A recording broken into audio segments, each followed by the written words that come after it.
दोस्तों, मैं शिवेंद्र आप सभी को स्वागत करते हैं शिवेंद्र ब्लॉग में। तो कैसे हैं दोस्तों, उम्मीद करता हूँ आप लोग बहुत अच्छे होंगे।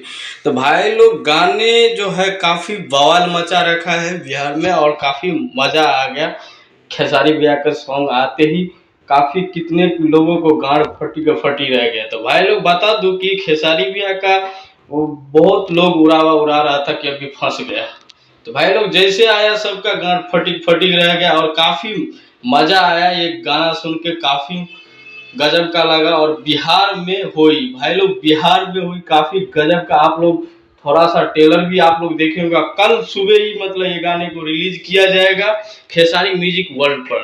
तो भाई लोग बता दूं काफी गजब का है। आप लोग अगर खेसारी म्यूजिक वर्ल्ड को सब्सक्राइब नहीं किए तो जाके सब्सक्राइब करिए और ऐसे ही देखते रहिए शिवेंद्र ब्लॉग। तो भाई लोग बता दूं खेसारी में जो भी कुछ करते हैं ना सोच समझ के करते हैं और समझे। आप लोग ऐसे ही ढेर सारा प्यार दीजिए और ऐसे ही सब पे कृपा बनाए रखे और भगवान सबका ऐसे ही भरते रहिए और ऐसे ही मतलब दिल से अपना लाइक सब्सक्राइब करते रहिए। और भाई लोग इतने चाहते हैं खेसारी भैया को, इतने फैन है। चलते हैं अगले वीडियो।